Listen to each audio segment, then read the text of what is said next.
que uno no puede pasar por la filosofía sin cuestionar sus vínculos. Lo que quisimos hacer Javi y yo en el libro, ¿no? Cómo el capitalismo y sus lógicas atraviesan nuestras subjetividades y por tanto también nuestras relaciones personales. Creo que hay más porcentaje de gente que va a terapia que es capaz de hablar una hora seguida que gente que no. Me parece importante desmitificar esta imagen de la filosofía como una especie de religión que te va a dar como todas las respuestas, porque la filosofía no es coaching. Por un lado eres muy libre para montar tu empresa y si eres pobre es porque quieres, pero a la vez no sufras porque esto ya está todo echado. Entonces, bueno, claro, si está echado mi sufrimiento, ¿por qué no está echado mi clase social? Cuando hablamos de descentrar la pareja, entendemos que todo el rato, o sea, que siempre hay elecciones y que siempre estamos como priorizando cosas. El caso es que la priorización ya no tiene una jerarquía establecida y estática donde el centro es la pareja. Entonces la filosofía da preguntas y da también respuestas de gente que ha pensado en ello. ¿Cómo se hace esto? Bueno, pues bienvenidos y bienvenidas a Sobran las Palabras, un podcast que habla sobre relaciones personales.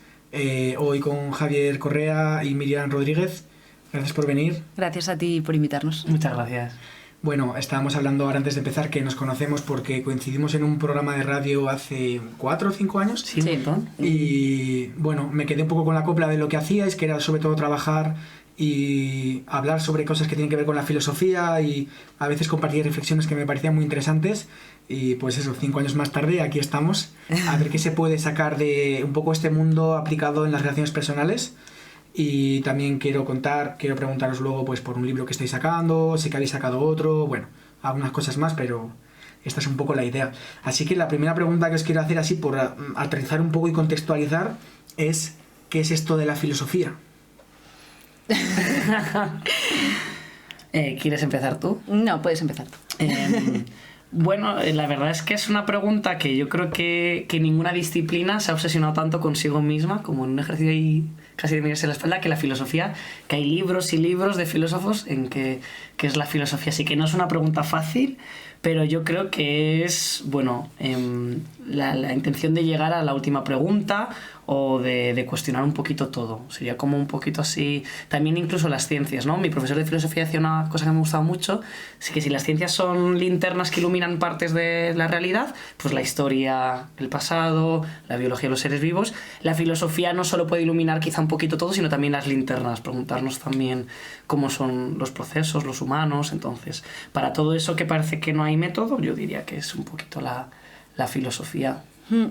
Para mí, yo creo que además de ser como un saber que trata de abrir preguntas, preguntarse sobre pues, nuestra existencia y puede preguntarse como sobre absolutamente todo, porque los filósofos hacemos un poco eso, como hablar de muchas cosas sin saber tanto de todo. A mí me gusta mucho también como la definición que da Deleuze en un libro que se llama ¿Qué es la filosofía de la filosofía?, que es la creación de conceptos, ¿no? La filosofía para mí es importante que cree conceptos para poder alumbrar la realidad de otras formas diferentes, ¿no? Para poder analizar la existencia desde otros lugares, pues necesitamos como nuevos conceptos. Y me gustaba mucho como esa idea también, a mí. Uh-huh. Claro, yo poniéndome así como muy aterrizado pienso, ¿y esto a mí para qué me sirve, no? O sea, ¿para qué le sirve a las personas o qué beneficios puede tener para una persona acercarse un poco a saber sobre este mundo, ¿no? ¿Qué nos puede aportar? O sea, yo creo que en primer lugar como un poco finura en las palabras y nos ayuda un poquito a entender mejor nuestro mundo, porque si es verdad que los límites del lenguaje son los límites de nuestro mundo, yo creo que la filosofía sí que nos da herramientas, por lo menos para hacer análisis un poco más precisos. No sé si habéis visto Captain Fantastic, la película, sí. Que el padre dice, ¿qué te ha parecido el libro? Y dice, me ha gustado, y él dice, no, me ha gustado no, ¿no? O sea, ¿qué complejidad hay detrás? Bueno, pues él comienza así. O sea, yo creo que sí que te obliga un poquito a no decir, ay, pues estamos mal en la amistad, sino, bueno, que en la amistad quizás hay ciertas dinámicas, o también a cuestionar. Yo creo que te enseña mucho lo que decía Miriam, ¿no? Que si creas conceptos, se abren nuevos caminos, entonces que en la medida en que se desplacen preguntas, pues es más o menos interesante y no quedarte con la pregunta fácil, ¿no? Ay, ¿por qué mi familia es así, no? Sino, pues qué roles replicamos, porque esto se repite, ¿no? Y yo creo que en ese sentido es un poco más cansado porque tenemos que estar, parece que uno se desfoga una cara un poquito más, pero bueno, que es más satisfactorio que los lugares comunes, ¿no? Sí, a mí esta pregunta me gusta contestarla quizás desde como un plano más biográfico que desde otro, precisamente porque creo que como que hay una parte de mistificación o idealización de la filosofía como una especie de saber que nos va a liberar del fascismo o de muchos ismos o de muchos con muchos encierros como conceptuales o epistemológicos, y no tiene por qué ser así. O sea, hay muchos pensadores a lo largo de la historia de la filosofía que acabaron siendo unos fascistas o que tenían ideas pues cuestionables, ¿no? Pero desde mi experiencia personal, a mí la filosofía me ha parecido como un saber muy útil, precisamente como para abrirme caminos hacia otros lugares, ¿no? Para salir un poco de esa estructura igual en la que yo nací y crecí y fui viviendo mi vida. Me hizo como preguntarme cosas como tan tontas como yo recuerdo en primero de carrera que tuvimos antropología social y cultural y que el concepto de etnocentrismo, ¿no? Por eso a mí me gusta como el tema de los conceptos, porque a mí el que alguien me dijese que era el etnocentrismo me hizo cuestionarme mi realidad y la realidad en la que yo estaba viviendo y las estructuras de poder y dominación en las que se había como estructurado la realidad. Claro, entiendo que la filosofía no es una doctrina cerrada, sino que puedes enriquecerte de diferentes corrientes y que algunas, pregunto, pueden ser contrapuestas incluso. Sí, totalmente. De hecho, casi que no une más que la capacidad de preguntar o de no pensarse adscritos ni a la biología ni a los seres vivos, sino que lo que une sería simplemente casi una serie de preguntas que creo que todo el mundo tiene interés en contestar. ¿Qué es el bien? ¿Qué es lo bueno? ¿Qué es el ser? ¿Qué es la belleza? ¿Cómo es una sociedad justa? ¿Qué es el ser humano? ¿Qué debemos hacer? ¿Existe Dios? Preguntas que han hilado toda la historia. Yo creo que es un poco lo único que tienen en común. Y luego ya las respuestas son de su padre y de su madre, que están súper contrapuestas y se piensa siempre casi así a la contra, ¿no? O sea, que uno dice, heredo esto y no lo quiero, así que no, ni siquiera hay una única doctrina.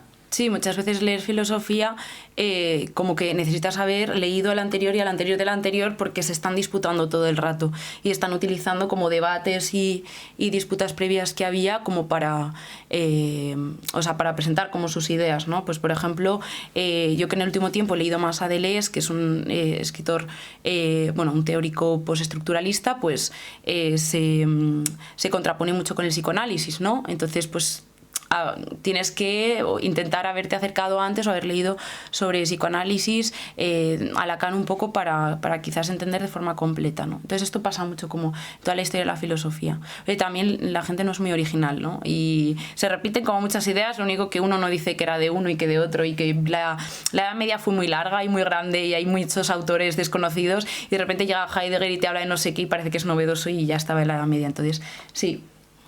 Claro, la sensación que tengo es como cuando vas a ver la segunda parte de una peli, si no has visto la primera, igual no lo vas a entender tan bien, ¿no? Te refieres a esto, con lo de que gente que cita a otra gente. Sí, aunque nosotros también nos gusta mucho la idea de leer mal a los autores pensando que siempre hay mucho debate en filosofía sobre qué quiso decir Platón cuando usó esta palabra y no esta otra y el verdadero significado, y que eso puede llevar a debates ahí muy académicos que a lo mejor no transforman tanto tu vida, como decías antes, sino que a lo mejor lo interesante es que tú vayas a ver esta segunda parte de la peli, no te enteras de ver quién es el protagonista, pero hay una frase que te ha gustado y que a lo mejor te abre un poquito. Casi lo interesante es qué efectos te produce a ti, a mí, en los demás ya me da igual.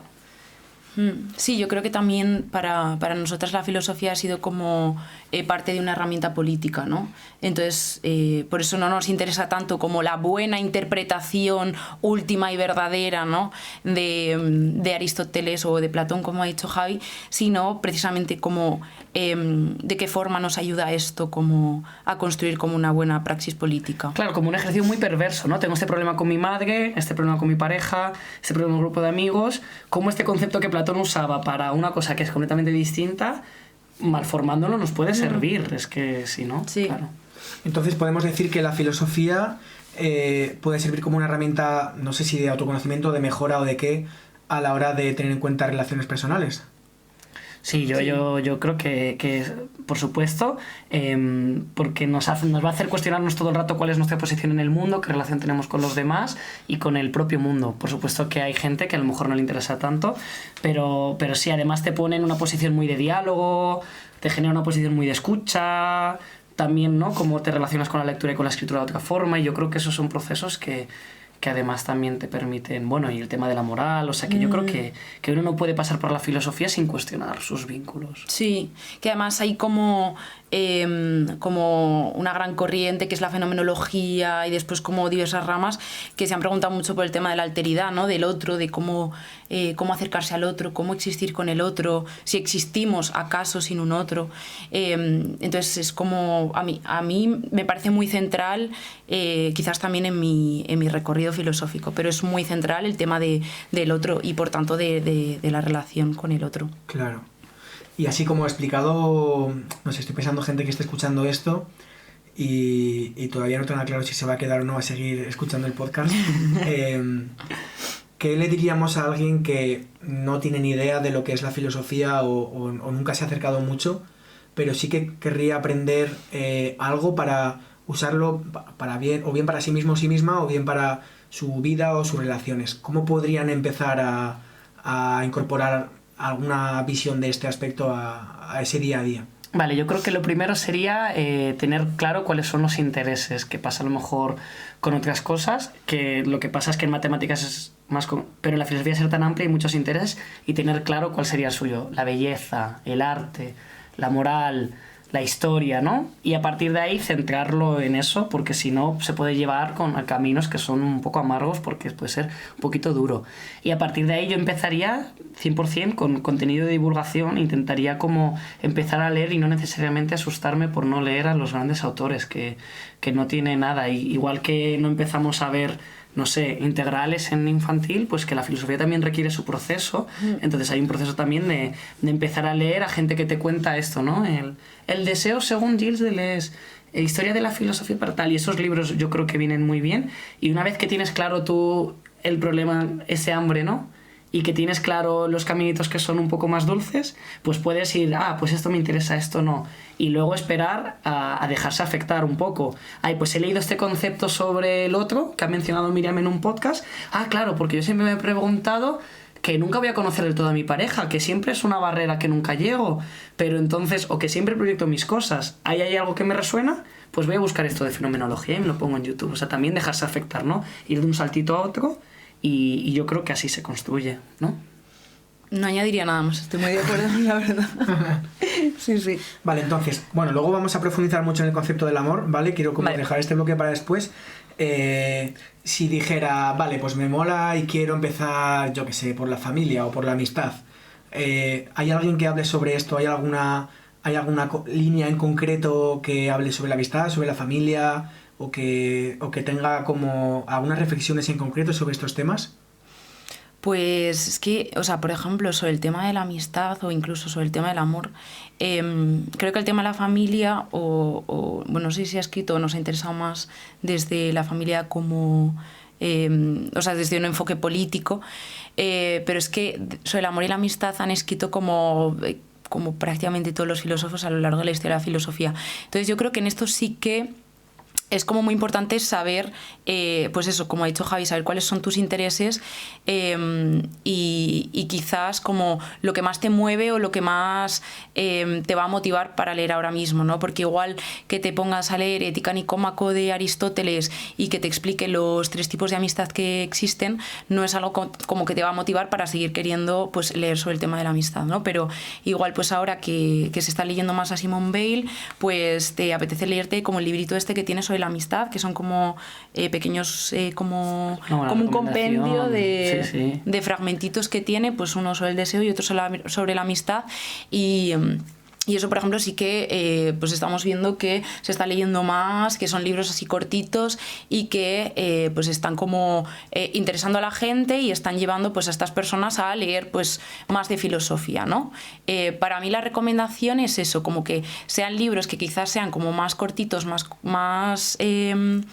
quizás más actuales porque van a enganchar como un pelín más, y eso a mí me parece que es probable que te lleve ya a... Porque yo, por ejemplo, os no recomendaría como primera lectura El banquete, y esto yo siempre lo he hablado con Javi, que es una primera lectura de Platón que se recomienda muchísimo, y a mí me parece una lectura como que es bastante densa como para entender qué narices era el amor para Platón, pues mejor leerte Micropolítica de los grupos, que habla sobre las relaciones en los grupos militantes, y de ahí puedes empezar a sacar citas sobre pues Deleuze y qué es este pensador francés, que irte y meterte como un tocho de 500 páginas que no te va a motivar ni te va a llevar como a otros autores. Entonces, pues eso, recomendaciones concretas.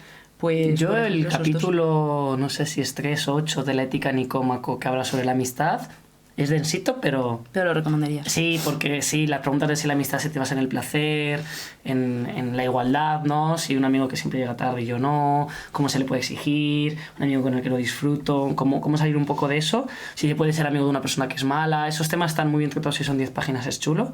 Y había también, ¿te acuerdas? No me acuerdo cómo se llamaba, pero Alianza Editorial tiene un libro que es 12 textos fundamentales para el siglo XX de ética. Ah.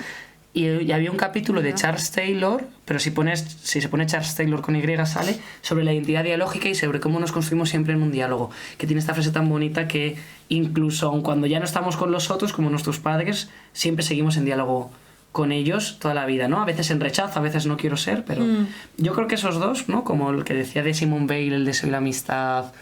La Ética Nicómaco, solo ese capítulo, el resto es terrorífico. Y ese textito pueden servir bien para empezar con las relaciones personales, yo creo. Sí. Ok, ahí queda. ¿Y diríais que a vosotras os ha aportado a nivel relacional haber investigado sobre la filosofía? ¿Os ha servido? A mí una barbaridad. Hay un libro que es el que ha dicho Miriam, de Micropolítica de los grupos, que a mí me ha servido un montón, parece ya un meme porque lo digo todo el rato, pero bueno, que ha servido un montón, pues, por ejemplo, ¿no? Ahí hablan una cuestión de, llaman problemar, que es como desplazar problemas, entonces como no tanto centrarnos en por qué mi madre siempre me dice no vienes a verme, sino... ¿qué hace mi madre para...? Es que estoy improvisando, ¿no? Pero ¿en qué momentos mi madre está feliz, por ejemplo, ¿no? Y desplazar todo constantemente el problema. Porque la pregunta ya crea unas posibilidades de respuesta. Entonces, pues a mí eso me abrió unas posibilidades infinitas en mis relaciones, porque tenía unos problemas todo el rato. ¿Debería o no debería? Y luego pensar que si cambias la pregunta, pues me ayudó un montón. También, por ejemplo, a la hora de pensar las palabras que uno dice, ¿no? Que nos configuran. Si yo estoy todo el rato pensando desde la queja o el resentimiento. Entonces, sí, la verdad es que a mí me ha cambiado radicalmente. Sí, a mí también un montón. Sobre todo en el proceso de escritura del libro que mencionabas al principio, que es un ensayo sobre el amor que escribimos Javi y yo, que se publicará dentro de poco. Junio. En junio. Leer sobre el amor como que me hacía como...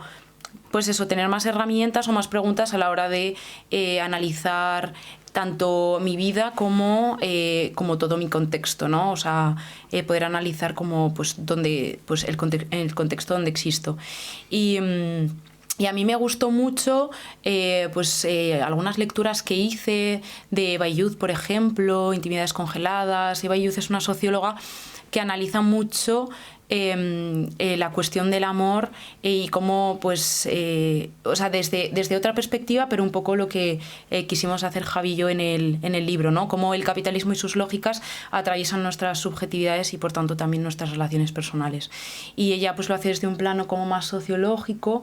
Y la verdad es que tiene como bastantes libros, también uno que se llama Capital Sexual, que está muy guay. Hay también otra escritora que se llama Tamara Tenenbaum, que tiene un libro que se llama El fin del amor, que casualmente Eva Youth tiene otro libro que se llama El fin del amor. Y analizan pues este fenómeno del amor, de qué está sucediendo y cómo nos estamos relacionando. Y... pues a mí eso me ha ayudado mucho, y al igual que leer, por ejemplo, sobre feminismo, ¿no? Que al final es una cuestión como muy filosófica y que a mí personalmente me ha atravesado de una forma muy biográfica. Me ha liberado mucho. Yo creo que eso es como la palabra. Me ha liberado mucho. Sí, yo pienso en la anécdota esta que contaba David Foster Wallace sobre los dos pececitos, no sé si... dos pececitos que van ahí, como el tuyo, tan, ay, ¿qué tal? No sé qué, y se encuentran con un pez más mayor. Buenos días, ¿qué pasa? No sé qué, y le dice, bueno, chavales, ¿cómo está el agua? Y los peces jóvenes se quedan y dicen, sí, bueno, hasta luego, no sé qué. En este tipo está está loco, ¿no? O sea, ¿qué es el agua? Entonces, claro, que nosotros ya estamos inmersos en cosas complejas, que a veces la gente piensa en la filosofía como complicarse porque sí. O sea, nosotros ya estamos en el agua. O sea, ya nos atraviesan todas estas cosas. Lo único que nos da la filosofía es la capacidad de decir la palabra agua, de entender las corrientes y de saber manejarnos, pero lo otro, si no, irnos perdidos sin saber qué nos pasa. Entonces, bueno, pues a mí la filosofía me ha dado lo que tú dices, ¿no? Conceptos, herramientas para decir, hostia, estamos en el agua.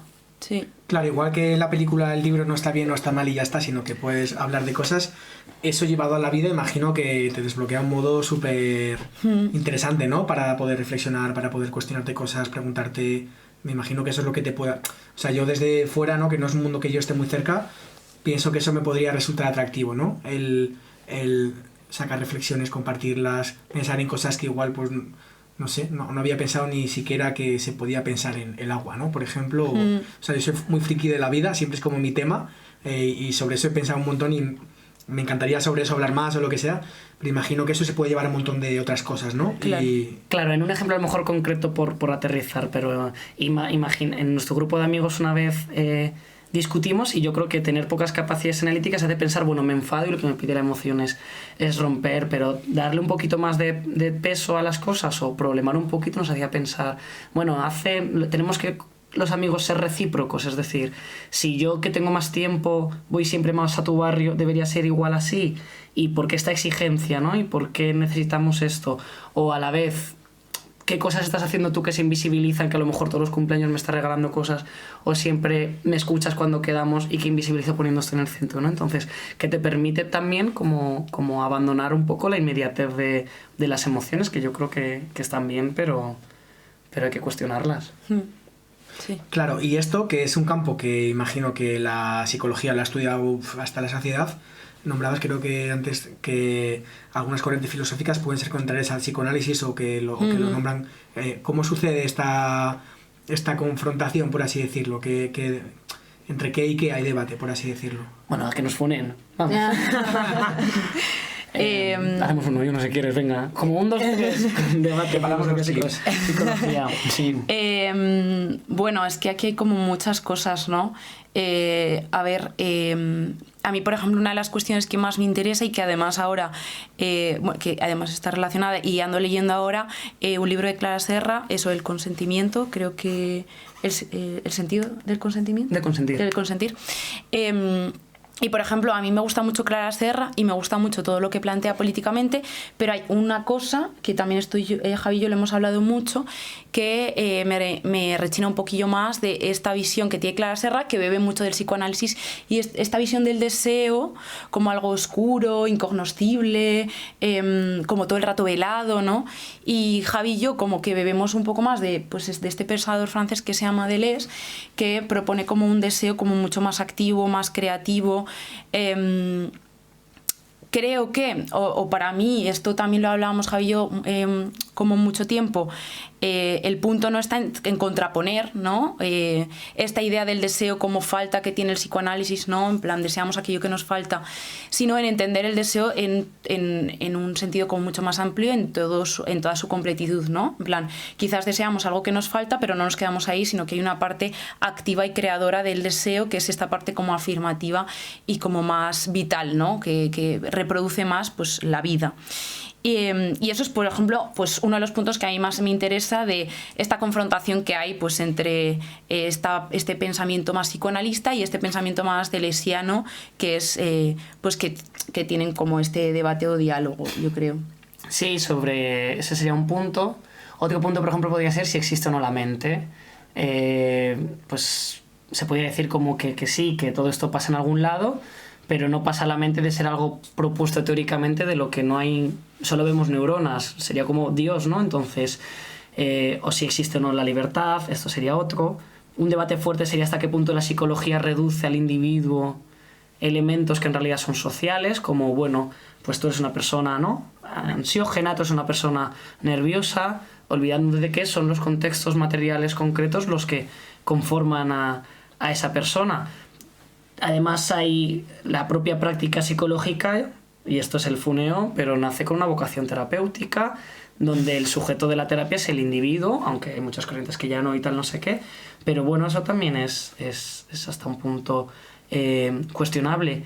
Y sobre todo, bueno, no sé, que la psicología en su propia práctica también genera otra serie de cosas, como por ejemplo, bueno, para que no se me fuera a mí, pero el colectivo Espai en Blanc lo dice mucho, unos procesos de docilización. O sea, no tiene sentido rebelarte contra tu terapeuta, porque si no, ¿para qué vas a pagar, no? O sea, que hay un componente también implícito de obedecer y de repente también pensar cómo la psicología se relaciona con nuestra época particular, una época, no sé si os pasa que la gente que va a terapia, yo he ido, ¿no? Como no crítica, pero que creo que hay más porcentaje de gente que va a terapia que es capaz de hablar una hora seguida que gente que no.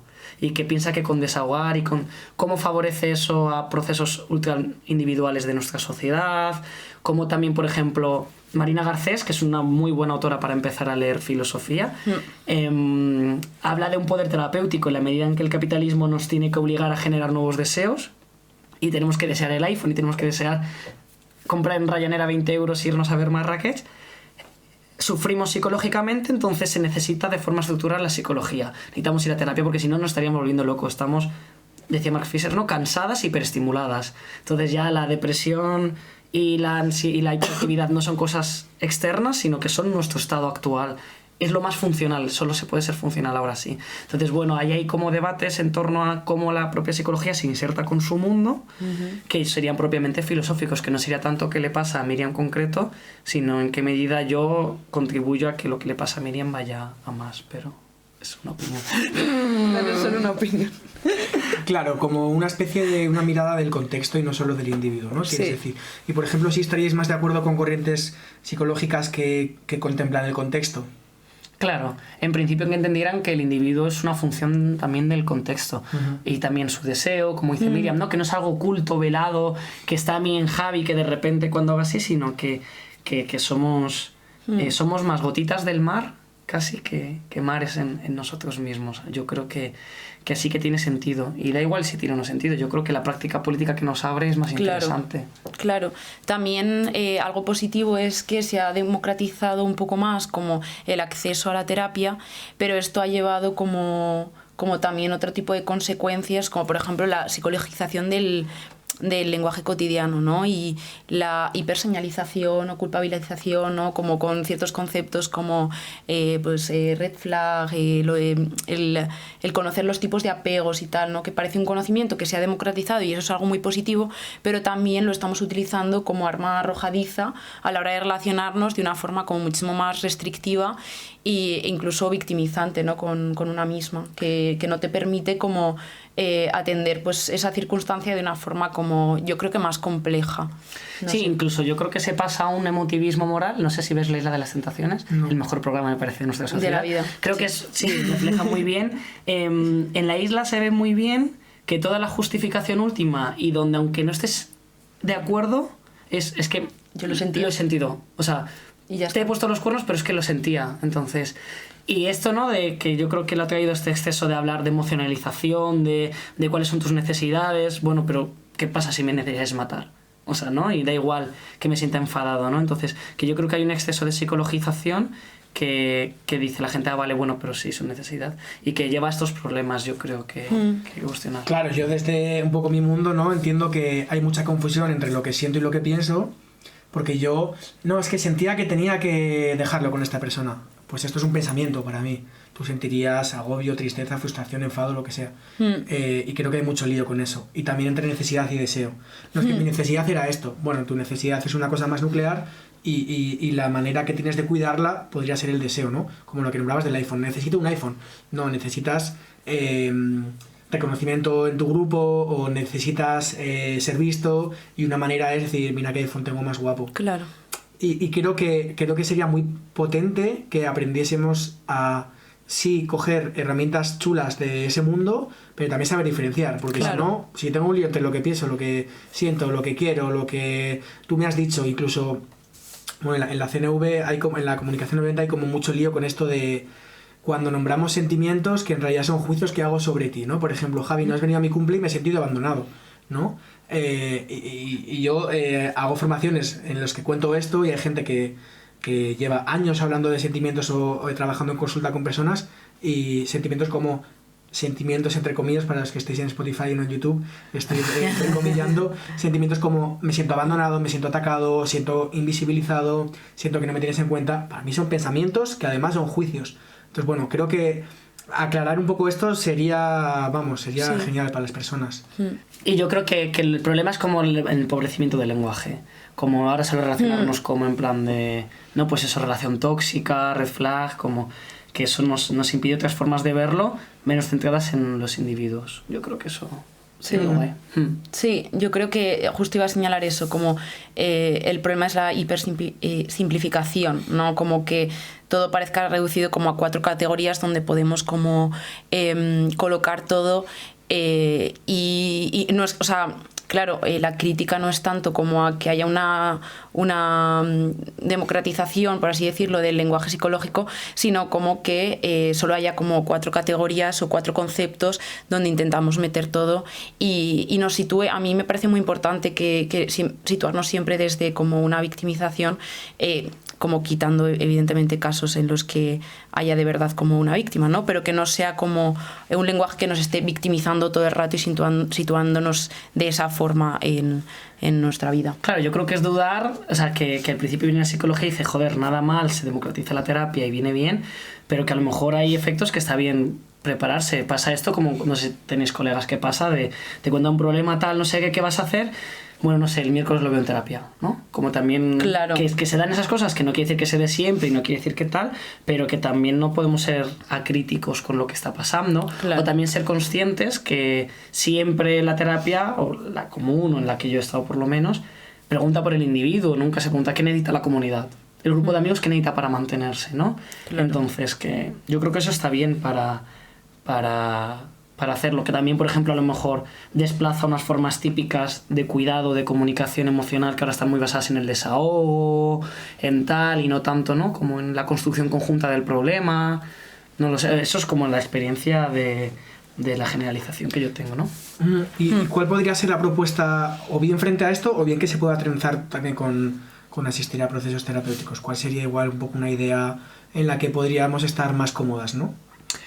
Yo creo que despsicologizar el lenguaje tendría que ir tanto a no cómo me hacen sentir las cosas, sino qué posibilidades de vida nos abren. Creo que es como una pregunta guay, que a veces hay procesos que nos abren puertas en la vida y son emocionalmente pues angustiosos o directamente aburridos, y yo creo que estudiar, no sé, a veces está bien, pero estudiar un examen es una mierda, ¿no? Y en cambio te abre procesos de vida y viceversa, ¿no? Y también como pensarnos quizá como dentro de otros contextos, saber que somos más, que no ahogarnos en la subjetividad, que el cuerpo, y esto lo hago un montón, esto me voy a escuchar luego, como en nuestro propio lloro, en nuestro propio llanto, sino bueno, pues también hay un Javi militante, también hay un Javi que escribe con Miriam, y eso da valor a mi vida, y bueno, ¿no? Como que vamos a construir también un poco desde ahí, y bueno, que podemos estar tristes, podemos estar mal, y podemos gestionarlo, ¿no? Claro. O sea, para mí, como volviendo a una respuesta que sea como más personal, como para, no sé, como hablar desde Miriam, simplemente. Yo también he ido a terapia, he ido 3 años a terapia, me ha servido un montonazo, la verdad. Creo que a mí lo que me hizo mucho bien es que mi proceso terapéutico estaba acompañado pues de un proceso de politización y de militancia, ¿no? Donde yo estaba comprendiendo pues qué procesos estaba yo viviendo y qué malestares yo tenía y por qué estaban siendo causados, pero también lo estaba entendiendo como en un contexto más global, ¿no? Y podía como tener un mapa más completo de mi vida, ¿no? En plan, pues estoy viviendo, imagínate, como esta ruptura o esta enfermedad de mi madre, pero eso está encuadrado también en cómo me afecta pues esto vivencialmente, pues por, pues yo qué sé, pues porque he tenido que cambiarme de carrera y en mi casa mis padres no me están pagando esto y esto me produce como aislarme más, o sea, como entender, como pues tener un mapa más completo de mi vida. Y también pues en relación con los demás, ¿no? También pues tener un proceso de politización feminista me hizo entender muy bien empezar un proceso terapéutico comprendiendo, pues, yo como he socializado como mujer, me atraviesan pues ciertas violencias que no le atraviesan a otras personas. Entonces, en terapia voy a tener que atender a eso desde una perspectiva concreta, porque si no, no me vale, o sea, no me vale de nada, o está poniendo una tirita o está como falseando o poniendo como falsos dilemas. Entonces, creo que a mí pues eso me ha ayudado mucho personalmente y creo que sería como lo idílico para mí. Uh-huh. Estaba pensando preguntaros algo así como cómo la filosofía entonces podría ayudarnos a saber algo más sobre nuestra identidad, sobre nuestro contexto, sobre, me la flipo incluso digo, sobre nuestro propósito de vida, ¿no? ¿Qué se os ocurre? Pues, por ejemplo, que ya solo con cuestionar, por ejemplo, que si de verdad hay una identidad, ¿no? Pues, por ejemplo, que un primer paso no siempre podría ser eso, no tanto ya pensar la respuesta de cuál es la identidad de Javi, sino cómo es la forma de comprender la identidad. Pues, por ejemplo, que por entrar en cosas concretas, en el romanticismo la identidad se comprendía como una semilla auténtica, que hay un verdadero Javi y que todo lo que no es ser auténtico, y si me comporto como los demás estoy siendo una masa, una oveja, y esto de llegar a ser tú mismo, y entonces se trataría de ser eso, auténticamente diferente, auténticamente genuino. Por eso la valoración de los artistas, que son únicos. Pues si tú comprendes la identidad de esta forma, pues entonces se tratará de entender cuál es lo auténticamente tuyo que aportas al mundo. Hay otras personas que creen que en realidad no hay nada dentro, que somos cajas vacías, porque todas las herramientas con las que nos construimos son compartidas. Por ejemplo, el lenguaje. O sea, que ya solo porque tenemos unas palabras delimitadas en castellano, claro, tenemos unas posibilidades determinadas. O, por ejemplo, que siempre con el texto que recomendábamos de Taylor, del diálogo, que uno siempre crece la identidad en diálogo. O sea, yo vi un peinado y dije sí, o vi este y dije no, o vi a una pareja y dije sí, y vi a otra y dije no, y dije mezclando. Entonces, que quiénes somos en realidad es resultado de un diálogo. Y hay otras personas que piensan incluso que la identidad no tiene ningún sentido como propuesta, que no hay un ser Javi, que simplemente lo que hacemos es performar. Yo ahora vengo aquí, me he puesto mi jersey de cuello negro y performo un discurso, unas palabras, porque no somos la misma con la amante cuando estamos enamoradas que con el rector de la universidad, que en realidad la identidad no es nada más que un teatro que se representa constantemente y que depende de los gestos. Si nosotros pensamos entonces esto, pensaríamos, bueno, ¿cuáles son los gestos que me configuran? ¿Cuál es el cuerpo que quiero habitar? ¿Quiero habitar el de un filósofo aburridísimo, el de un escritor y un poeta atormentado, el de un amante loco, ¿no? ¿Cómo estar a la altura del amor? Entonces, bueno, pues que depende incluso de la propia concepción, que nos tendríamos que hacer una pregunta u otra, ¿no? Claro, o sea, a mí me gusta entender el concepto de sentido como dirección, ¿no? Y yo creo que, o sea, como intentando... Vuelvo a esto, como que parece que yo, como persona que estudia filosofía, estoy intentando tirarme piedras sobre mi propio tejado. Pero me parece importante desmitificar esta imagen de la filosofía como una especie de religión que te va a dar como todas las respuestas, porque la filosofía no es coaching. Y entonces pensar como que la filosofía te va a dar como la respuesta o que te va a alumbrar como una especie de sentido último, no sé si va a decir que me parece peligroso, pero no sé si me parece peligroso, pero desde luego no me parece deseable, porque para eso yo ya tengo la religión y yo soy una persona creyente, entonces yo ya tengo la religión ahí. Esa pregunta entonces yo a la filosofía, ¿no? Claro, yo a la filosofía no voy a buscar respuestas últimas y respuestas verdaderas o definitivas, sino a buscar orientaciones, ¿no? Formas de orientarme en el mundo o guías. Y por eso, pues cuando leo un libro de filosofía, pues por ejemplo, para poner un ejemplo, como el libro que ha hecho Javi de Micropolítica de los grupos, es un libro que tiene muchas más herramientas conceptuales y filosóficas, pero que te propone como una serie de guías para poder analizar pues qué está sucediendo pues en tus grupos de militancia o en tus grupos de amigos o en tu familia o incluso como en tu pareja del tipo que sea, ¿no? Que forma como una especie de grupo o minigrupo. y eso te orienta de alguna forma, ¿no? Entonces, creo que la filosofía hace eso, proporcionar pues sentidos en el sentido, nunca mejor dicho, de orientaciones en el mundo, pero diversos y múltiples, eso a mí es lo que me interesa. Claro, yo creo que si alguien se pregunta por el sentido de la vida, si alguien está escuchando el podcast y dice, joder, yo me pregunto el sentido de la vida, ¿no? Y no soy creyente. Ya. Entonces, está el problema. Yo le diría que esto solo surge siempre de una crisis de sentido. O sea, que en realidad siempre tenemos un sentido en la vida. Igual que mis palabras tienen un sentido color, o sea, que entendemos las cosas. Solo nos preguntamos por el sentido cuando este falta. Entonces, la primera pregunta sería ¿qué mundos se están desquebrajando? ¿Qué crisis está sucediendo? Y hacia qué lado vamos a saltar, que hay que buscar ese sentido. Yo creo que con eso se hace un relato un poco biográfico, pero bueno, que si a alguien le interesa una lectura, yo creo, ¿no? El mito de Sísifo, que es como ya absurdo recomendarlo porque es archiconocido, ¿no? Pero solo hay un problema verdadero filosóficamente, que es el suicidio. ¿Por qué vivir? Si la vida no tiene sentido, pues está chulo. Y el tema de que la vida es como el mito de Sísifo, que arrastra una roca una y otra vez sin ningún tipo de sentido, pero que aún así hay que imaginar a Sísifo feliz. Pues yo creo que es un diálogo interesante, pero bueno, que antes de llegar al absurdo de la vida, cuando nos ha dejado la pareja, hay otros caminos. Claro, me interesa porque podríamos decir que estoy en un momento un poco de crisis en la vida de... No sé si es crisis o no, pero de decir, y yo quiero vivir aquí, y esto es mi trabajo, y quiero estar siempre en Madrid, o quiero, ¿no? Como de pensar en eso, y me mola porque el otro día estaba con un amigo y de repente le digo... Tío, y si realmente la gente que ha entendido la vida bien, son esta peña yogi que medita, que tienen dos zapatos y no usan ¿sabes? Como, y si en realidad lo mejor es, yo qué sé, comprarse una caravana, irse al norte y vivir ahí con 200 euros al mes, ¿no? Y creo que, bueno, como que me inspira esto que dices por lo de las preguntas, ¿no? Más que por las respuestas. O sea, que además para mí es confuso porque... Desde mi tímido acercamiento a la filosofía veo como dos cosas. Bueno, el haber vivido 2 años con un chico que estudiaba filosofía y traía a casa cada día sus movidas y me inspiraba mogollón, y era más bien preguntas, ¿vale? A las que responder o debatir o reflexionar. Y luego esta otra parte igual como más actual de la época de TikTok, por así decirlo, de una frase de Séneca en el post de Instagram de no sé quién, que la puedes hacer tuya en un momento dado, o que te puede inspirar, o que la puedes rechazar, ¿no?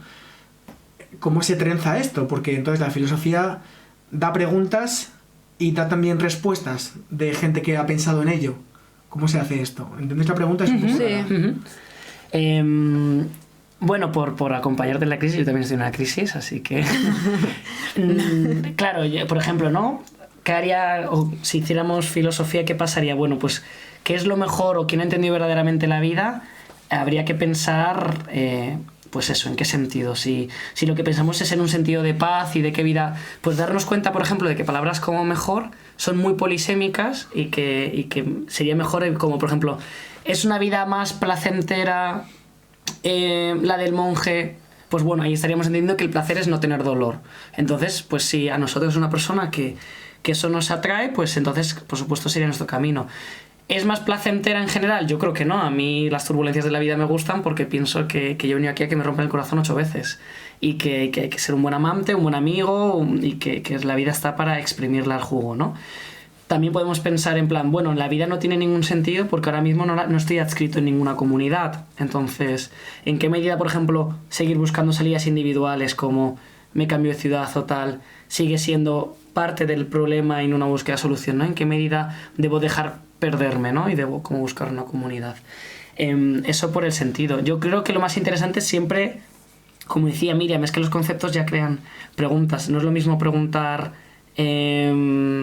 no sé, ¿cuál es el sentido de mi vida? Preguntar qué efectos políticos genero con mi vida y por qué eso es deseable. Entonces, siempre es más interesante hacer preguntas, porque si confiamos y las sostenemos con calorcito, yo creo que nos van abriendo ellas mismas las respuestas. O sea, yo creo que eso se puede hacer. Y que dar respuestas rápidas pues puede servir como hipótesis de clausura, como ya una cosa que seguir... Y muchas veces esas citas están descontextualizadas y viene bien usarlas. Nosotros estamos a favor de ser perversos. Y cuando Ortega dice, Dios y yo en mis circunstancias, puedes pensar que mis circunstancias es Instagram, claro.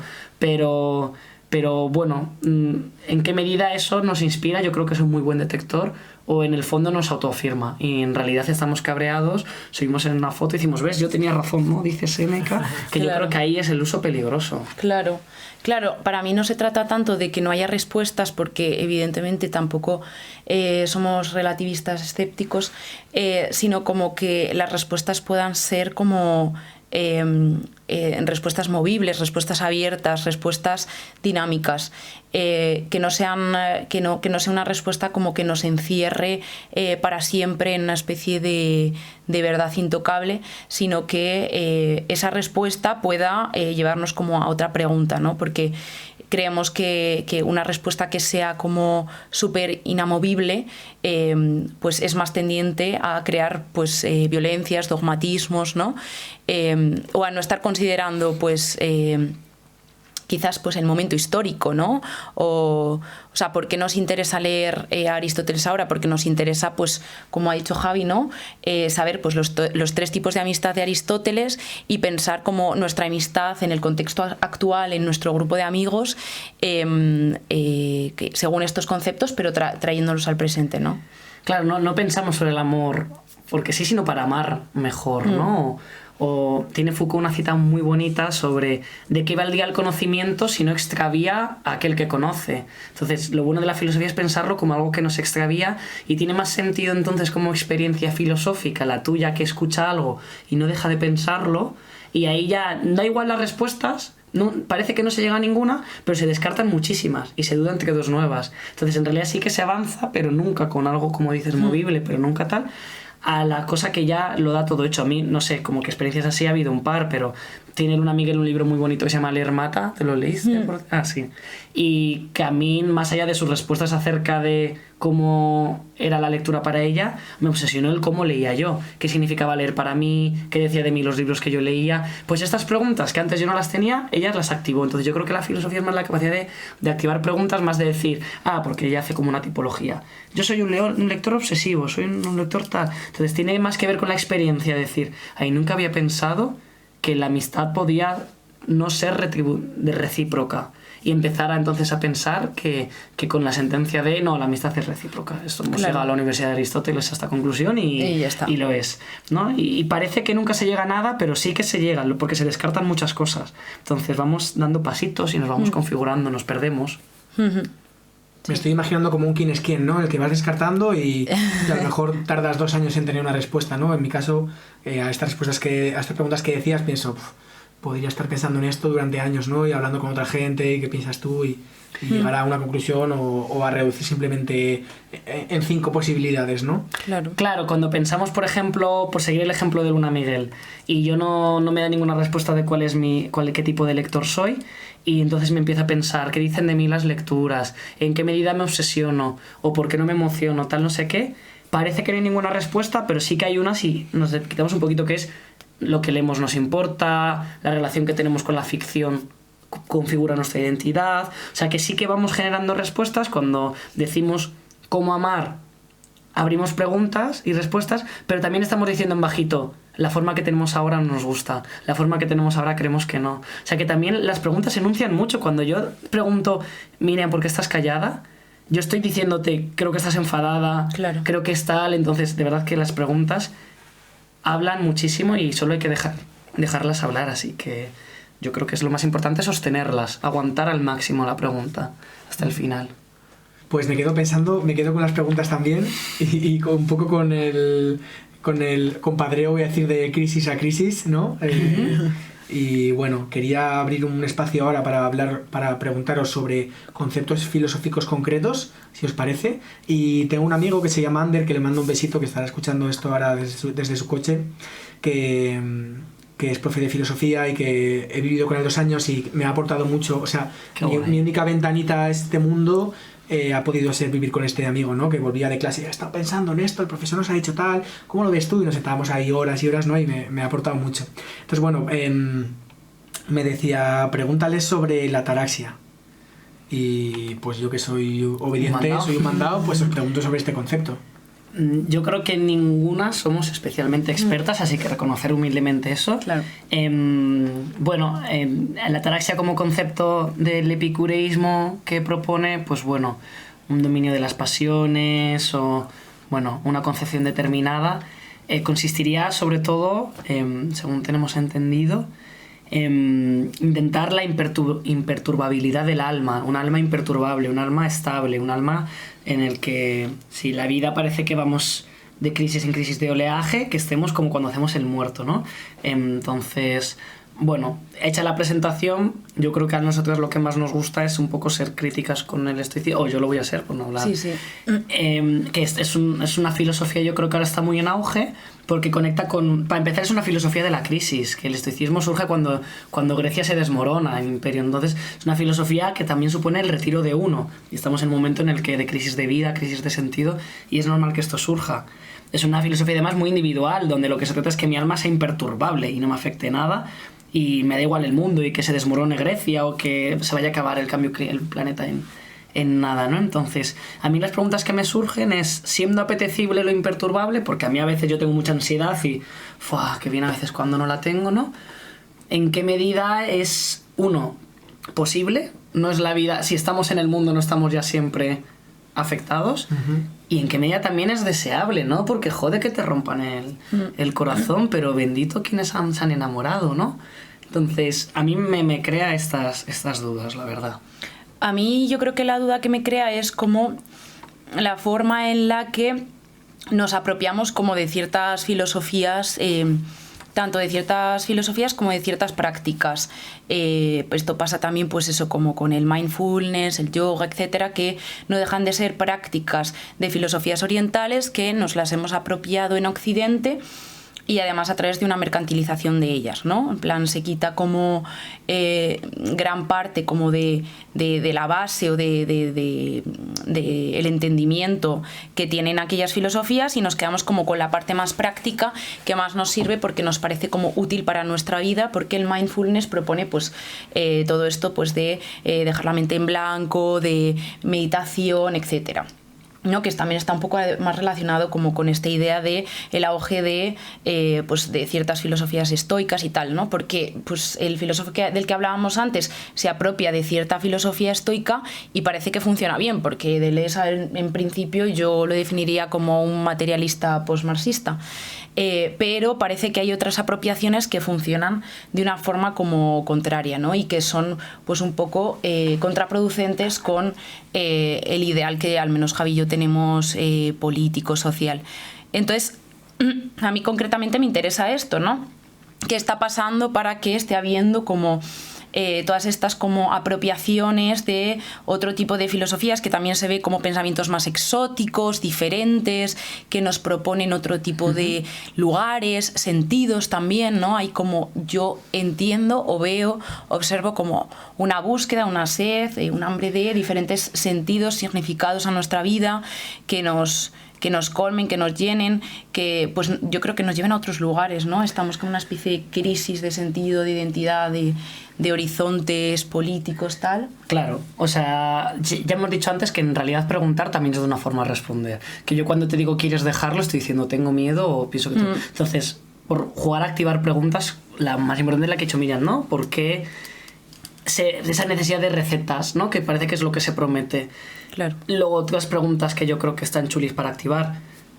¿Por qué este tipo de filosofías compagina bien o surgen sectores de alto individualismo, que también es emprendimiento, que se entiende que si tú quieres montar su empresa, si tú quieres no sufres? Claro. ¿En qué medida, por ejemplo, también esto hace cierto eco con autoayuda que promete recetas rápidas?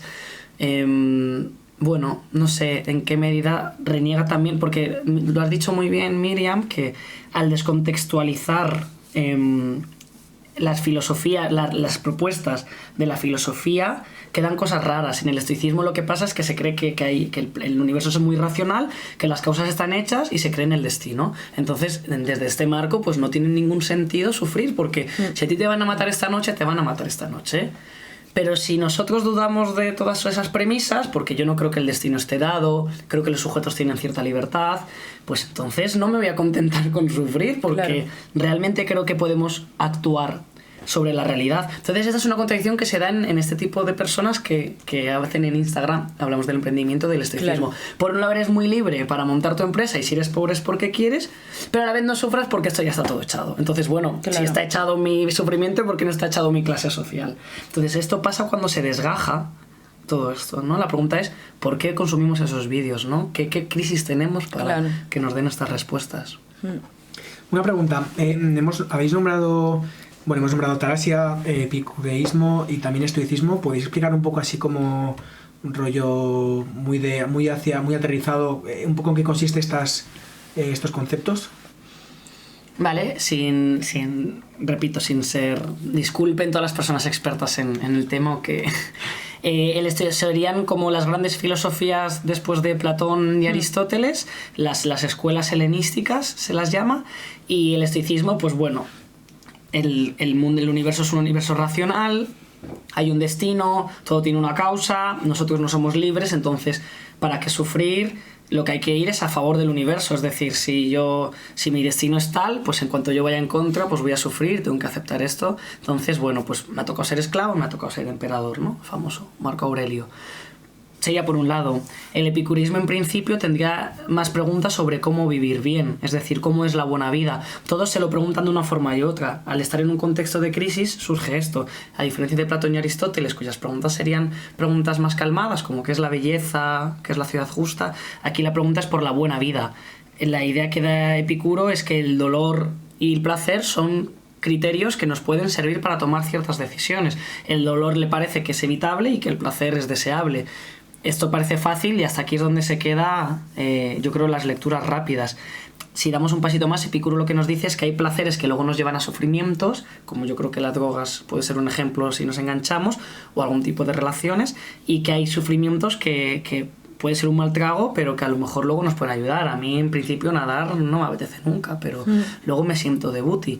Entonces, en realidad, también proponen un poquito vivir una vida en calma, gestionando los placeres y los sufrimientos. Entonces, bueno, pues es relativamente útil. Sí, la ataraxia, bueno, yo es que no sé griego, entonces no sabría cómo traducirlo, pero es algo así como la suspensión de aquello, pues como tú has dicho, ¿no? Que perturba el alma, entonces se entiende como que lo que perturba el alma son las pasiones, entonces es como la suspensión de las pasiones para la búsqueda de una vida pues imperturbable, ¿no? Sería algo así.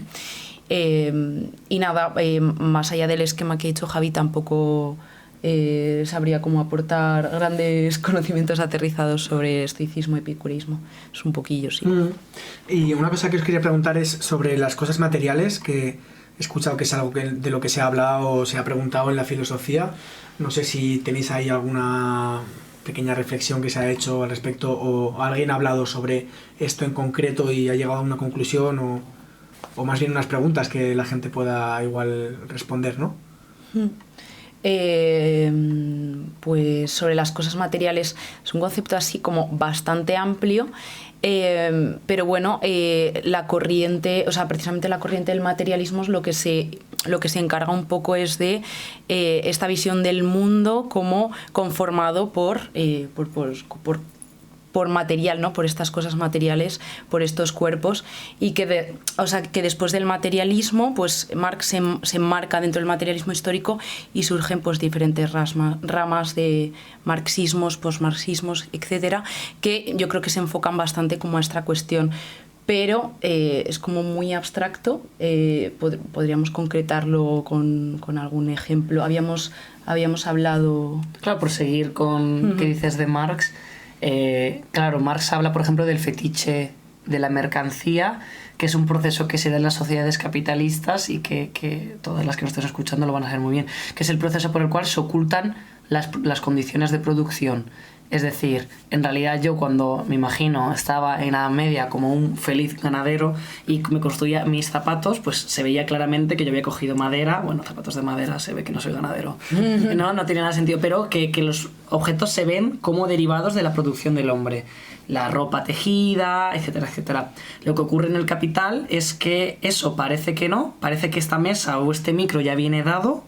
No vemos que esto ha sido construido por alguien, porque si lo viéramos nos horrorizaríamos, y encima como que lo pensamos como un objeto aparte. No pensamos que esto es un trozo de metal cilíndrico sin más y que estos son cables, sino que de alguna forma lo fetichizamos, lo hacemos un poco místico, como wow, qué chulo, con estos grabamos podcast super guays, wow, con la chaqueta de Adidas que son 3 líneas, wow, pues voy a estar ahí muy bien. Entonces, que con las cosas materiales será este proceso que es interesante, que tú decías, claro, desde Marx, de ocultar cómo se produce, que es importante en una época donde se explota sistemáticamente, y a la vez desearlo como algo más allá de la materialidad, como algo más allá de que esto no pasa de ser pues una hoja de papel, o que el móvil no pasa de ser 3 cables, porque si lo viéramos, pues diríamos que todos los móviles dan igual en verdad, y que la diferencia es nimia. Lo que tenemos que pensar es que, buah, no, el Xiaomi está todo guapo, no, el iPhone está todo guapo, no, es que las chaquetas de Adidas... O sea, si no, de verdad, ¿por qué la gente se compraría camisetas con un logo o con un mensaje si no es porque lo han desligado de la función que es pues, taparte o tal, ¿no? Entonces yo creo que es una cosa interesante, la verdad. Claro, porque muchos objetos materiales igual ya no se usan para lo que se inventaron, como la ropa, ¿no? O sea, obviamente la ropa es para no enseñar el culo por ahí y para no hacer frío, pero también es para decir, me he podido comprar esto, ¿no? O soy de tu grupo, ¿no? De lo que sea, soy de este grupo, me gusta esta música, o esta marca también como a ti, o esta marca representa un elemento tribu urbana o corriente de algún modo y nos da esa pertenencia, ¿no? A veces. Lo pienso o sea, siempre se pone el ejemplo del iPhone. Yo me compré un iPhone hace 6 meses y me he dado cuenta de que como que entras en un grupo, ¿no? La gente que tiene iPhone, ¿no? De hecho le decía a un amigo, es que me he dado cuenta que ahora me doy cuenta que está iPhone y todo lo demás, ¿no? Ningún Samsung por bueno que sea me vale, ¿no? Y, hostia, es perverso este pensamiento, pero curro con familias a veces que me dicen, es que mi hijo quiere un iPhone, y yo pienso, es que no quiere un iPhone, quiere ser de la gente que tiene un iPhone, porque claro, su grupo mucha gente lo tendrá y otra gente no, y ser de los que tiene, de alguna manera, para una edad en la que es muy importante la pertenencia, pues es importante, ¿no? Igual luego ya de mayor te da más igual, ¿no? Pero... Sí, o sea, de hecho, tú un poco lo que, o sea, a lo que te dedicas un poco a estudiar y tal, que es el tema de la estética, de cómo también, o sea, esto a mí me... Bueno, he dicho esto como por soltar como un piropo de Javi, pero iba a cambiar de tema. Que a mí esto me surgía mucho la pregunta.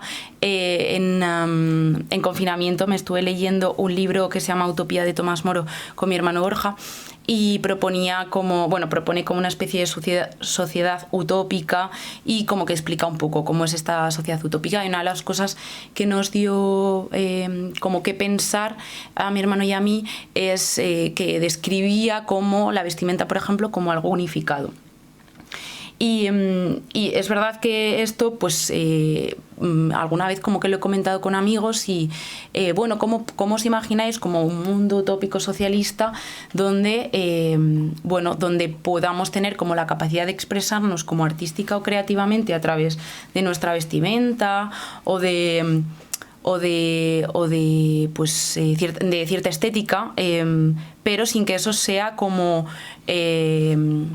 mercantilizable o como sea o pase a formar parte de esto, de como una especie de capital que nos conforma para resultar pues más atractivos, más interesantes, más listos.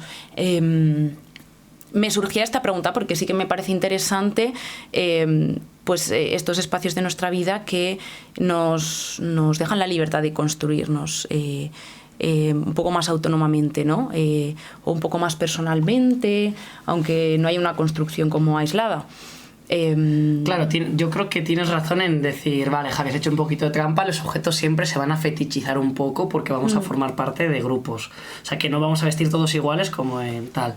Yo creo que la cosa interesante es pensar, y además trayendo lo de la utopía de Moro, porque entonces todos los elementos de pertenencia están basados en el consumo, que es lo que dices, ¿no? Es decir, ¿por qué las formas de sentirnos integrados pasan a través y no a través de creación de cultura o de proyectos colectivos o de hábitats o de territorios o de formas de lenguaje compartido? O sea, ¿en qué medida se ha vaciado la comunidad de tal forma que se nos promete, porque esto es el juego total del capitalismo, ¿no? Que siempre arrasa y luego te vende pseudo soluciones. Entonces yo creo que ahí estaría una cosita chula. Claro, esto tú lo puedes contar mejor por devolverte los piropos, ¿no? Porque Miriam sabe mucho más del deseo en Deleuze. Pero claro, la tradición filosófica dice, no, deseamos algo porque nos falta, ¿no? Entonces, claro, a mí me falta una cámara buena y quiero un iPhone. A mí me falta pues una chaqueta rosa y quiero esta chaqueta de Adidas que tengo. Pero en realidad no funcionamos tanto así porque estas faltas son artificiales. O sea, ningún ser humano en el ADN no pone nada de fotos. No. O sea, tú lo lees, lo metes en Google y no te aparece esto. Entonces, bueno, no un chiste, pero era malísimo. No sabéis.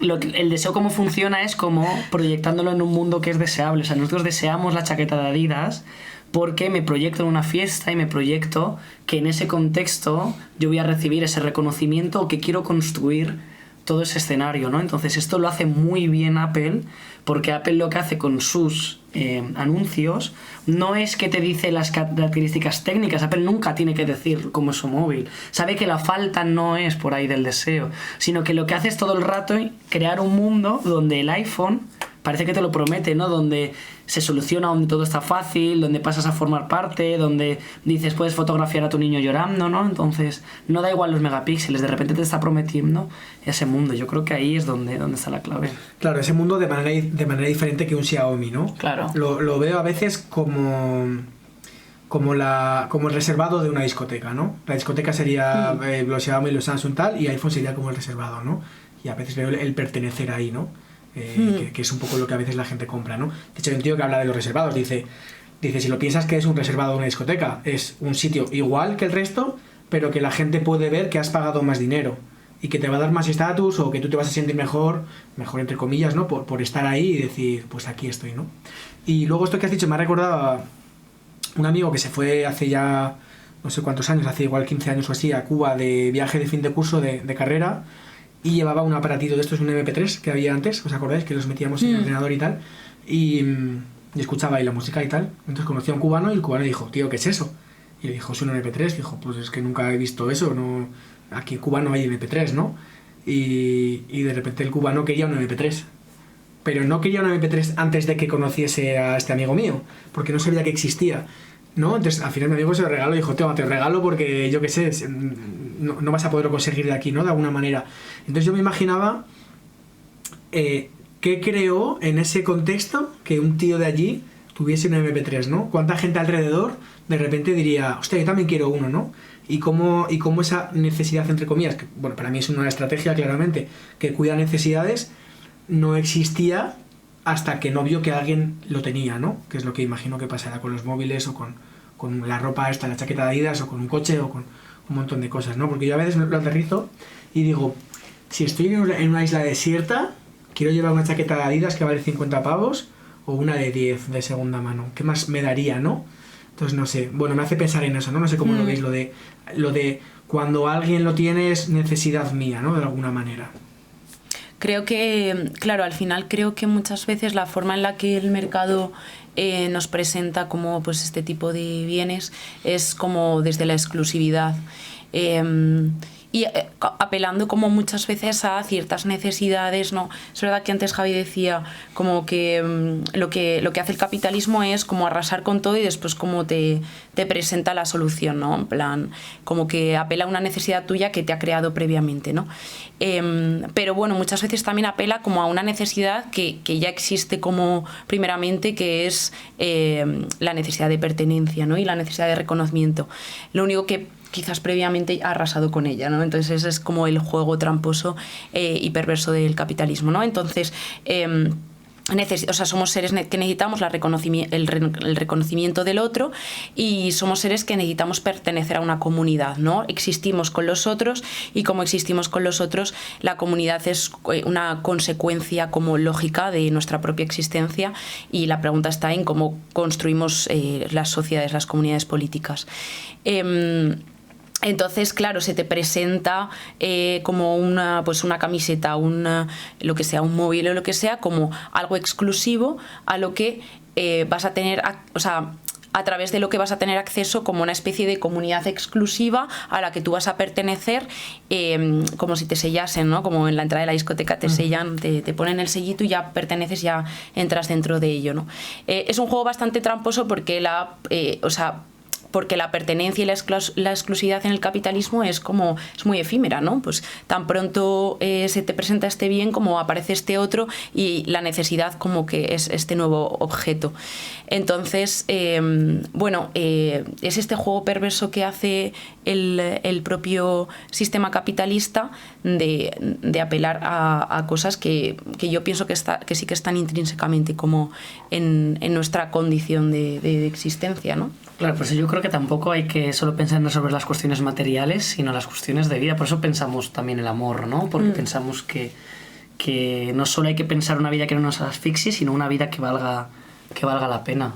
Bueno, y porque el amor es una cuestión material también, porque el amor no es como una especie de idea etérea que está en el aire, sino que el amor es una práctica que está presente en nuestra vida a través de prácticas y de espacios concretos, ¿no? Y por eso el amor tiene materialidad y por eso nosotros podemos analizar el amor como algo material, ¿no? Porque crea materialidad y reproduce materialidad. Pues yo creo que ya que habéis abierto este melón, vamos a hablar del amor. Y lo primero que os preguntaría es, ¿cómo lo definís? Pues nosotras, hablo por las dos, como que queremos alejarnos un poco de las típicas definiciones dicotómicas de primero el amor como una especie de emoción, sentimiento que te incapacita, ¿no? O sea, esta idea de el flechazo de amor que en tanto que te llega, pues tú no eres capaz de decidir porque simplemente estás como... atravesado por esa flecha de amor, entonces tú no tienes como capacidad de decidir si quiero amar o no a esta persona, porque es un sentimiento, ¿no? Y también como alejarnos de la contraparte de el amor como una especie de trabajo sacrificado en el cual se tienen como que pasar todas las cosas por la construcción de esta épica amorosa o esta pareja proyecto futuro familiar. Entonces, nos gusta definirlo como una práctica, ¿no? Una práctica que evidentemente conlleva una serie de emociones y de sentimientos que te mueven, que te afectan y que te mueven a la acción, pero que te ponen en camino a construir una serie de espacios amorosos u otros. Porque aquí tampoco somos relativistas y no nos gusta pensar que esta frase de como todo tipo de amor es posible, ames como ames, y no en un sentido... no en este sentido político que se conoce, sino que creemos que hay prácticas amorosas que son más violentas o dominantes que otras. Sí, poquito más. No negar que las emociones existen en el amor, sino que son un derivado. Sería como pensar que el fútbol son emociones. Por supuesto que cuando jugamos al fútbol o vemos fútbol ocurren emociones, pero reducir la complejidad del fenómeno a las emociones nos lleva a problemas, como por ejemplo pero yo te quiero mucho, ¿no? Y pensar entonces, como dice Miriam, centrarnos en la materialidad, pensar en qué se caracteriza esto que llamamos prácticas amorosas o estar enamorado. Bueno, muy interesante y es que aparte habéis escrito un libro que va a salir en junio, ¿puede ser? Que lo habéis dicho antes. Sí. Luego diremos dónde contarlo y demás, ¿vale? ¿Qué relación tiene el amor con la filosofía? O sea, ¿cómo habéis introducido este tema? Entiendo que bajo una perspectiva desde la filosofía, ¿no? ¿Cómo habéis aunado esto para hacer este libro? A nosotros nos interesa desde la filosofía política, no tanto qué es el amor en abstracto, porque entendemos que siempre amamos en un lugar y en un momento determinado, así que eso ya nos obligaba a situarnos. Entonces nosotros nos acercamos a la filosofía porque un compañero de Deleuze, que llevamos todo el rato mencionándolo, se llama Félix Guattari, escribieron muchísimos libros de forma conjunta. Guattari siempre cuenta que estudió farmacia y que eso le permitió la distinción entre lo molar y lo molecular, que es una distinción distinta a lo macro y a lo micro. Lo molecular lo llama Guattari a todo lo que atiende a cómo se configura nuestra identidad, los flujos de deseo, quiénes somos y, pues por ejemplo, lo molar haría referencia a grandes estructuras, el Estado, la familia, la ley, la clase social, ¿no? Entonces, a nosotros él llama micropolítica al estudio de cómo se entrelazan esos dos niveles, o en cosas más concretas. La pregunta micropolítica es cómo el capitalismo se reproduce en nosotros, o cómo el patriarcado se reproduce en nosotros. Pasa, por ejemplo, yo hago piscina y el otro día estábamos nadando y había 5 calles vacías y solo una estaba ocupada de una persona que no se había abandonado su turno, se tenía que haber ido y estaba aprovechándose para seguir ahí. Y una persona entró y, teniendo las calles libres, decidió increpar a esta persona en plan, tienes que irte, no has pagado, no sé qué. Entonces, hablamos de que en la micropolítica, como no solo hay que acabar con la policía como institución represora, si pensamos, o con el Estado, sino con lo que del Estado hay en nosotros, con esa forma de pensar la vida burocrática, represora, policial, que estamos dentro. Entonces nosotros nos acercamos al amor con estas preguntas. ¿Cómo las prácticas actuales, si juntamos las dos cosas que hemos dicho, si el amor es una práctica y el capitalismo y el patriarcado se reproducen a través de nosotros, porque nos comportamos en el súper igual que cómo se comporta el sistema? La pregunta que queríamos abordar es: ¿cómo reproducimos las lógicas del capital?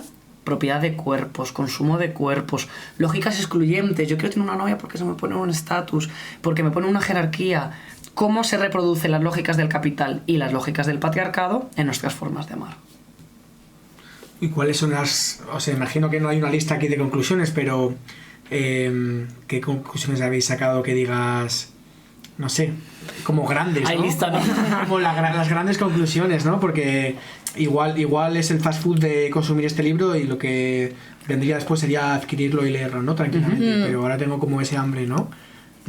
Claro, nosotros lo que hicimos en el libro es analizar en concreto cómo las relaciones heterosexuales entre un hombre y una mujer monógamas, dentro de esas relaciones se reproducen lógicas del propio sistema capitalista, ¿no? Y como ha dicho Javi, pues podíamos observar cómo en las relaciones monógamas heterosexuales se da pues una especie de competencia, ¿no? Como esta idea de exclusividad que hablábamos antes, pues también se da en las relaciones, ¿no? Quiero conseguir a esta persona porque esto me lleva como a un lugar exclusivo respecto de las demás personas, ¿no? O pues este consumo de cuerpos que nos recuerda pues la forma en la que consumimos como bienes y servicios como en la sociedad. Y esto nos parecía como muy interesante precisamente como para entender y no estar como señalando como culpables individuales, sino para entender que nuestras prácticas de amor estamos reproduciendo lógicas que son como una especie de imposiciones y mandatos que el propio mercado reproduce en nuestras vidas, ¿no? Y que se reproduce, pues también nos gustaba mucho como analizarlo, pues yo qué sé, con ejemplos de series o con ejemplos de canciones o con ejemplos de películas que a través de ese discurso que se construye pues en el mundo audiovisual, en la publicidad, en todo lo que de lo que participamos culturalmente, pues también asimilamos en nuestras vidas estas formas como ideales de pareja o de relación, etcétera. Nuestras conclusiones, pues el capítulo final es muy interesante. Nuestras conclusiones básicamente es eso, pues que en las relaciones monógamas se reproducen unas lógicas propias del mercado que queríamos como señalar y bueno, que a nosotros sí que nos parecen como menos deseables. Porque si nos comportamos en nuestra vida como nos comportamos en el mercado, es normal que luego pensemos que es más fácil imaginar el fin del mundo que el fin del capitalismo, porque lo tenemos hasta en la sopa. Entonces como que es importante detectarlas para también pensar otras formas y para que el día después de la revolución no estemos diciendo, no, este chico es mío, ¿no? Y de repente digamos, no, la tienda es de todos, pero este chico es mío. Entonces eso es un poco el jueguito que nos interesaba.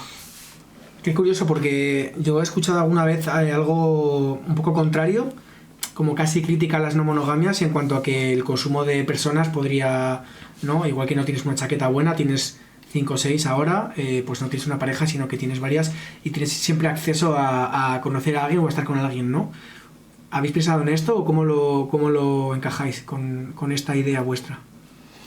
O sea, yo creo que es innegable que hay personas o que se da la experiencia de personas que dicen que están en no monogamias o que abordan las no monogamias desde un consumo de cuerpos, sin ningún tipo de responsabilidad, sin compromiso y sin poner los cuidados en el centro.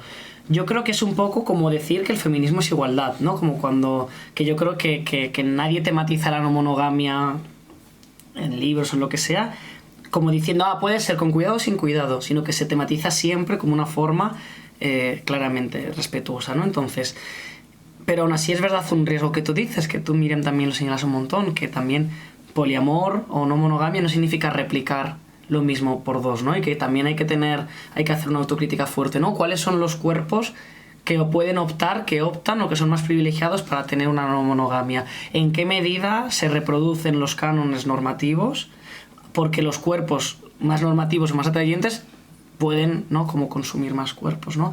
¿En qué medida educar también nuestro deseo para que esto no pase? ¿En qué medida dejar de poner energía en las parejas sexuales o en tal y ponerla en otras identidades de nuestra vida, ¿no? El Javi que vino a un podcast, la Miriam que es nieta, ¿en qué medida esto es más no monógamo que repartir nuestra curiosidad o repartir nuestro afecto que tener un amante, por ejemplo? Claro, a nosotras nos parecía muy interesante como toda esta lectura que hace Brigitte Vasallo en Pensamiento monógamo, terror poliamoroso, en, bueno, esta lectura o la lectura que yo hago de Vasallo, claro, alejarnos, me interesa a mí mucho menos pensar cuántas parejas sexuales quiero tener y me interesa mucho más cómo estoy construyendo la amistad o cómo estoy construyendo mis espacios con mis hermanos o con mi vecina, ¿no? En plan, como yo vivo en un piso, en un bloque de pisos y mi vecina, pues todos los días cuando paso tiene la puerta abierta, ¿cómo me relaciono yo con mi vecina?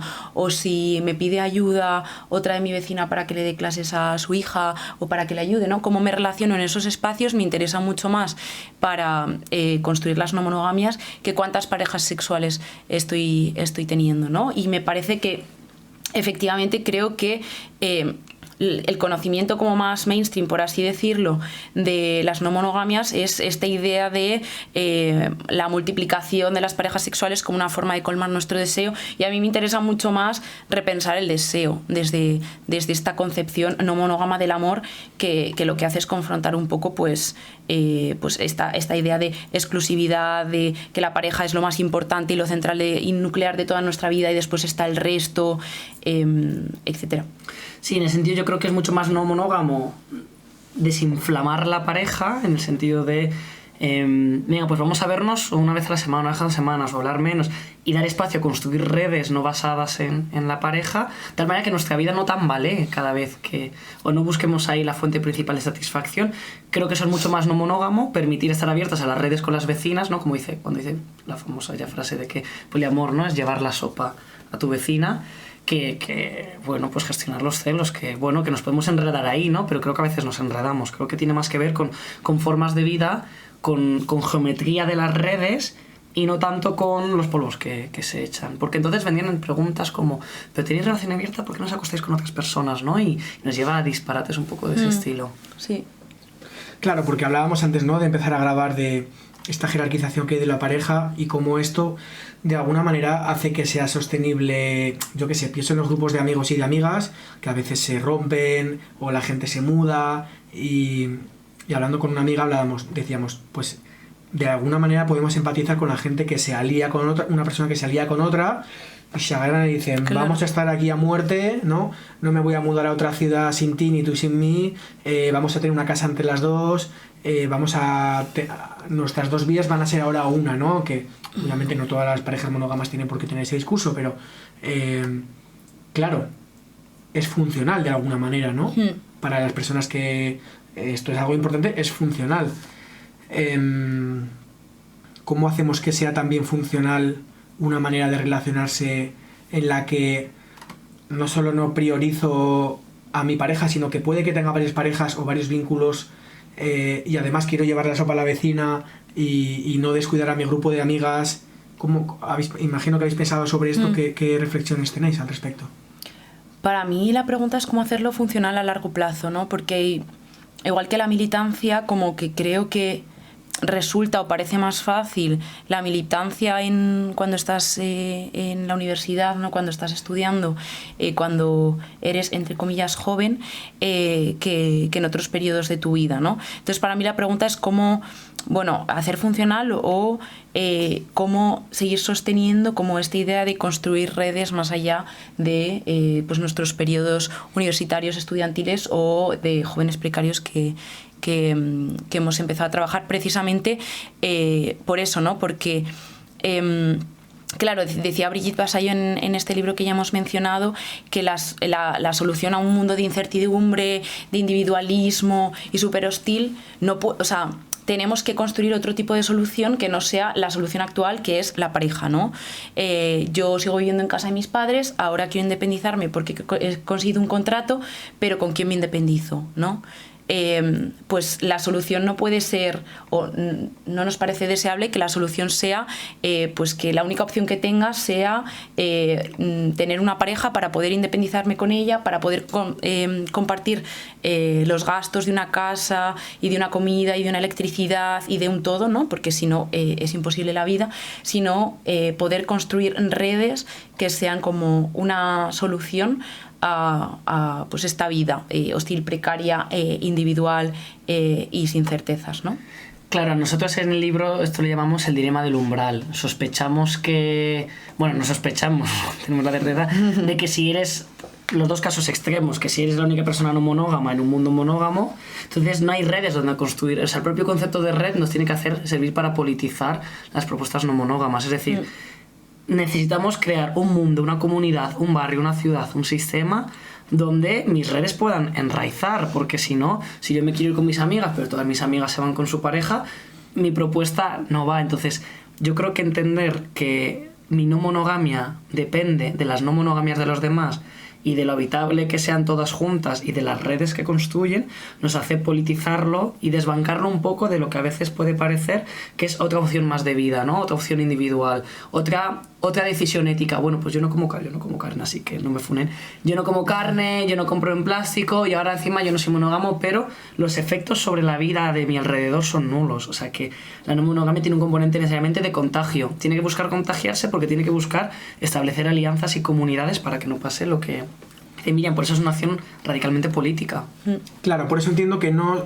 Hace poco me pasó una amiga un Instagram de una pareja que son poliamorosos y me decía, tío, qué rara es esta gente, o sea, qué rara no, qué diferente a nuestro entorno, a nuestro mundo de no monogamias, porque, no sé, se ve como una pareja súper clásica, hetero, que podría ser monógama, pero en este caso es no monógama y tampoco se ve como que haya, no sé si tiene por qué ser una politización en concreto, pero como un cambio en nada más, sino que se ve como qué guay follamos con otra peña, ¿no? Y entiendo que en lo que estáis diciendo no solo cambia el cómo me relaciono o qué poder le doy o qué jerarquía, sino qué otro impacto tiene. Casi veo que es más importante en vuestro discurso, por así decirlo, todo el impacto que tiene fuera que el cómo me relaciono o si solo quiero a una persona o a muchas o a todo esto, ¿no?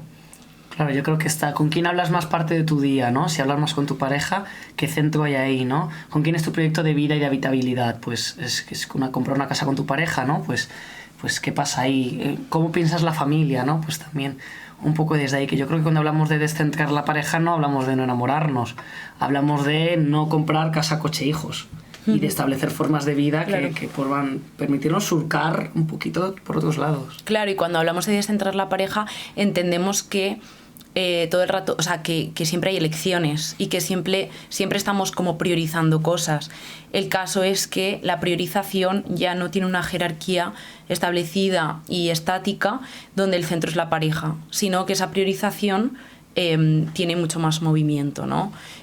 O sea, es innegable que cuando pues Javi y yo hemos elegido pasar el día juntas, comiendo, viniendo aquí, etcétera, estamos priorizando esto respecto de pues, otros planes o ver a otros amigos o lo que sea, pero eso no significa que ya todos los martes Javi y yo nos tenemos que ver sí o sí por narices y si no nos vamos a enfadar o nuestra amistad va a morir o va a entrar en crisis y nos vamos a dejar, ¿no? O sea, ese es un poco como también el punto.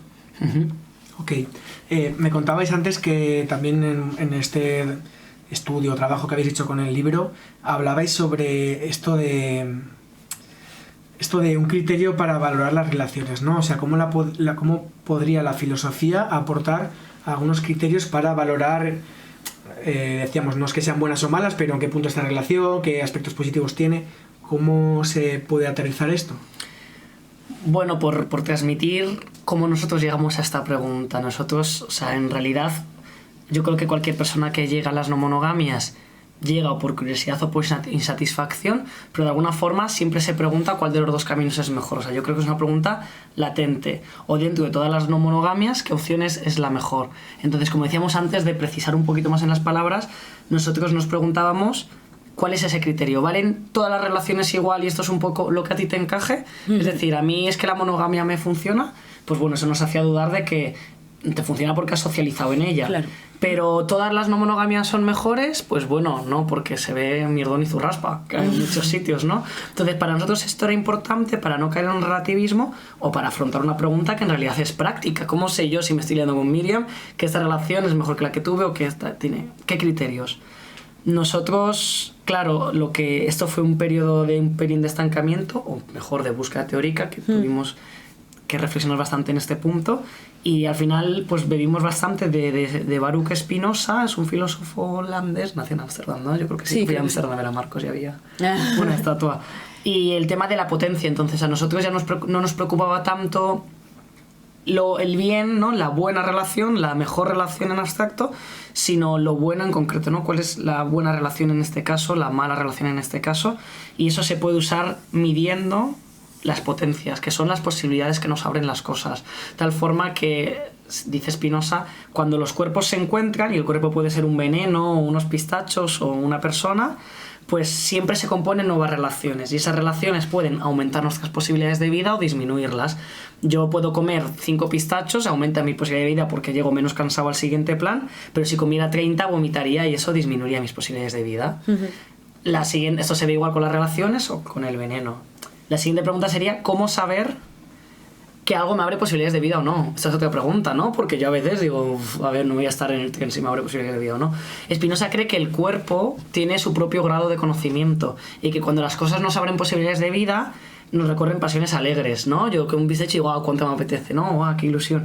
Y que cuando no, entonces nos recorren pasiones tristes, resentimiento, me enfado, miro con recelo, ¿no? Entonces que nos tenemos que mover cuando nos abren en los espacios que nos abren posibilidades de vida, donde sentimos que respiramos un poquito mejor.